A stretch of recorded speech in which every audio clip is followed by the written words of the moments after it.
Alright, let's see where we ended up. Huh! 0057 Gamma. I never thought I'd actually see this place. Oh, hello again, viewer.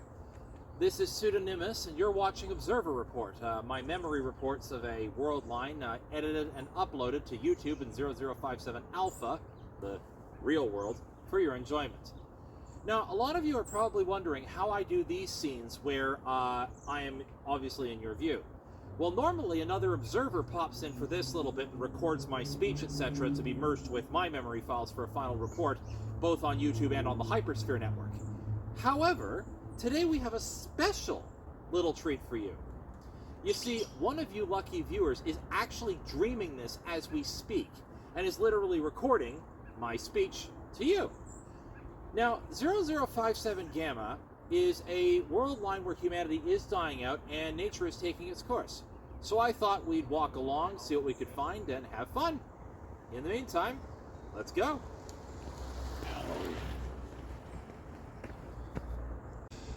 Well, what do we have here?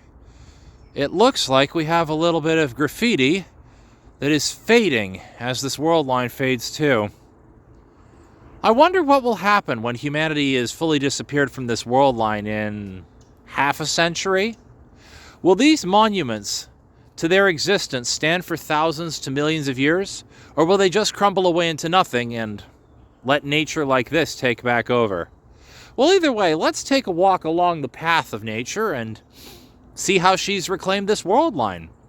Should be some interesting sights and maybe even a little food for thought. Who knows?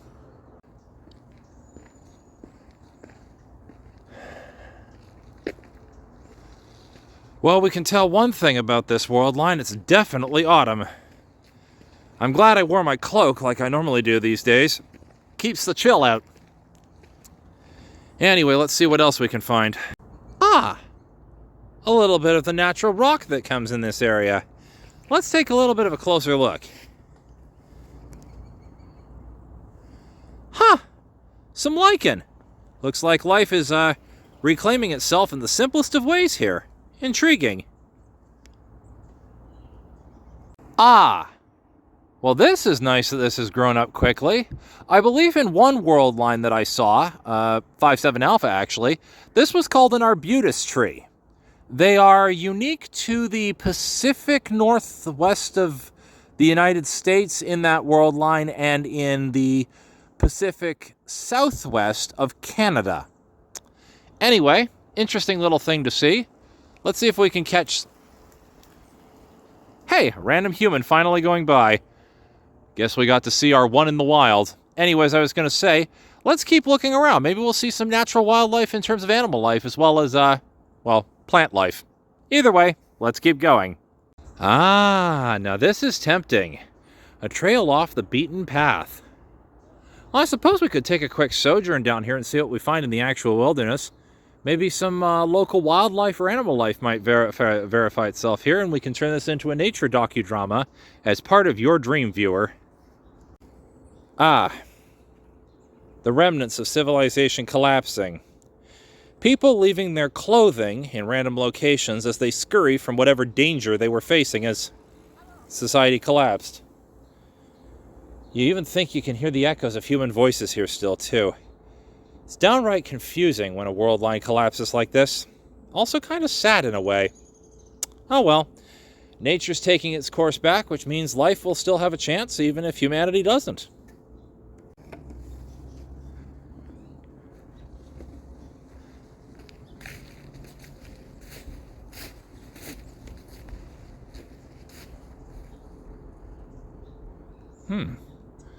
Is that natural or is that graffiti on the tree? Let's take a closer look. Appears to be some ancient design with wax, apparently. Blue and white. Interesting to apply a candle to a tree like that, but art is art. A little bit of what looks like, well, guano of some description. Probably bird poop on a rock. But hey, it means that the wildlife is coming back in this world line. It's all kind of serene, Oh, I hear birds.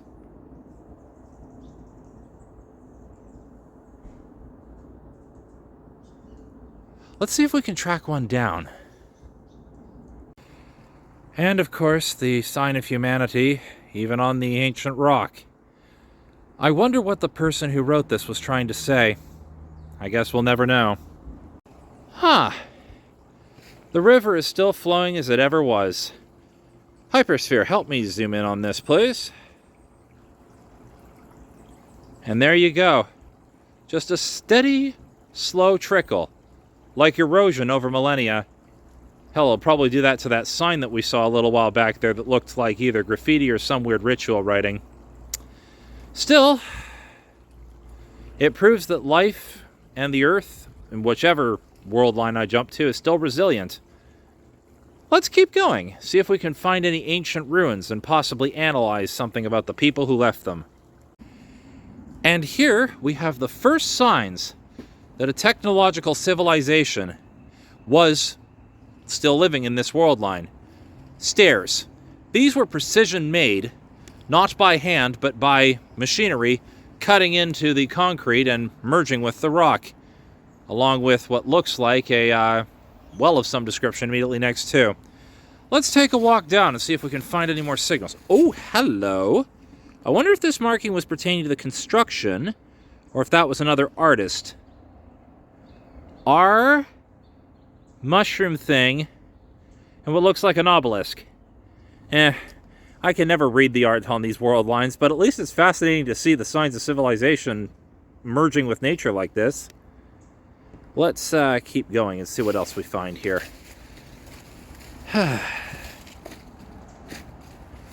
They even left us a rock as an extra step. I love that kind of merger. Oh, now this looks interesting. Okay, now we have some signs of possible, okay, so we have multiple yin-yang symbols. Wait, hold up. This one looks like a portal. I thought this civilization just simply died off due to overpopulation. But if the artist here is describing the final days with what looks like demons invading and a portal to the left there, I wonder if Type 5 incursion destroyed this world line. That changes things. The Type 5 Alliance and the observers are going to want to know about this in the hopes of catching whatever destroyed this world line. Let's do a little bit more exploring to see if we can confirm this hypothesis, and before I send the report back to the Neo-High Committee and the, what's currently running the Type 5 Alliance. I've forgotten what name that group is using these days. Either way, let's keep searching. Before we go looking for any further signs of Type 5 incursion destroying this world line, I'd like you to notice something about the river here. It was flowing earlier, but this entire area has become completely stagnant. Now, as we know, at least in some world lines, stagnant water is an incredible place for bacteria to build up. But hopefully something will come along to eat those bacteria, and life will reflourish itself in the river. I guess we'll have to come back and see in a few thousand to a few million years. Life takes its sweet time like that. Meantime, back to searching for evidence of either what the final days of humanity looked like by their own destruction, or whether or not further evidence of Type 5 incursion from another universe can be found. Oh my stars. This is incredible. Man reaching for woman amongst the natural backdrop. I think we know who was inhabiting this world line now. They look very much like indigenous peoples of another world line that I once saw. The moon is there, along with the sun.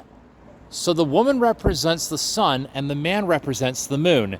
I can also see that nature is taking its course back over this. The sounds you are hearing in the background are most definitely automobiles. They're probably the very last of humanity trying to find some sort of civilization to save themselves. I guess I was wrong. Maybe it was they were dying off, not completely dead. Oh, damn, I just thought I saw a seagull, too. Let's go a little further, see if we can find some wildlife. But hopefully, If that portal from earlier does represent things, that means that an indigenous people were overrun by a Type 5 civilization. We're going to have to find out who they were and remove them from Type 5 space so they can't do this to another indigenous civilization again. You can tell, though, the signs that the civilization is decaying and dying. The decay of the concrete, for example, right underneath said indigenous mural that I showed you earlier. Let's keep going. Let's see this one. Oh! There was a toxic spill in this area. No doubt due to Type 5 technology. We'll have to see further evidence because I also see some signs of graffiti down there. Perhaps one of the indigenous artists has recorded the end of the world in a clearer way as to which civilization was responsible. Hang on, let me zoom in. Oh, I stand corrected.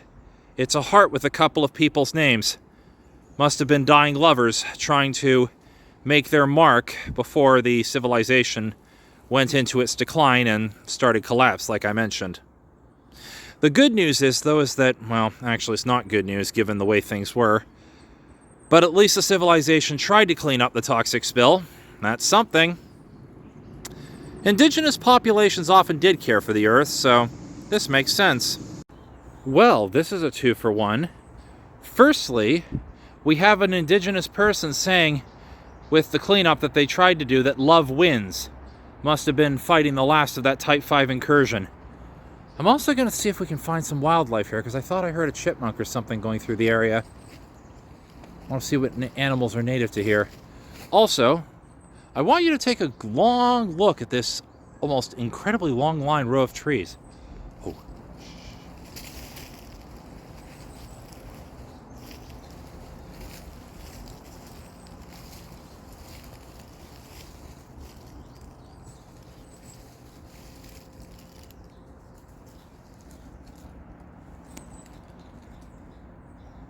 Damn, we only caught a flittering of it, but we did see a local wildlife bird, proving that nature is making itself more resilient.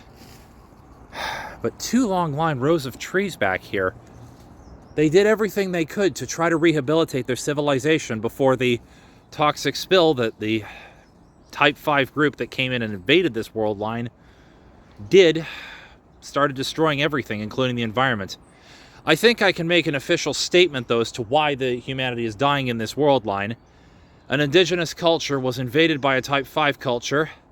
Their civilization... Oh, hello. More birds. Let me see if I can get those on. They're back there. I know they are. There they are. We've got them in... Oh, it's a whole family of them!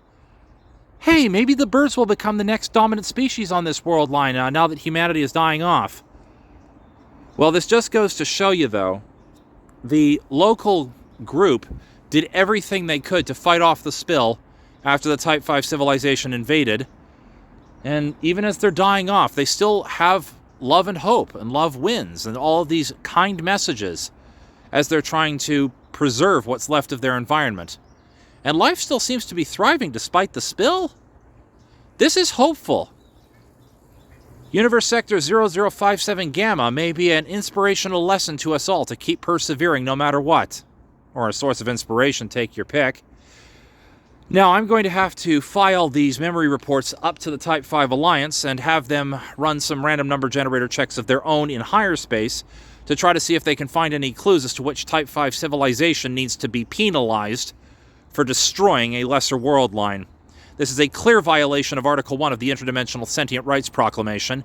Any sentient life form or species has the right to determine its own path, insofar as it does not oppress any other sapient sentient life form or species. Well, added on, but you get the idea. We'll get them for an Article 1 violation, and we'll have that species put back to Type 4 or Type 3 civilization confined to one universe for a while.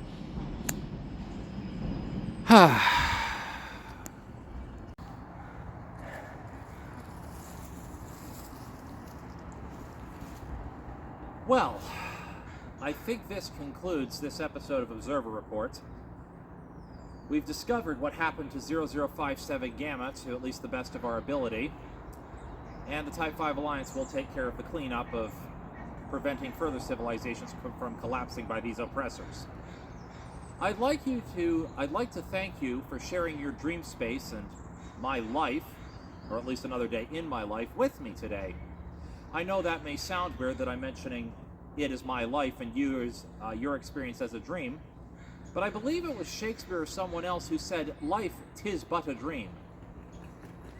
Anyway, take care, and I'll see you again on the next episode of Observer Report.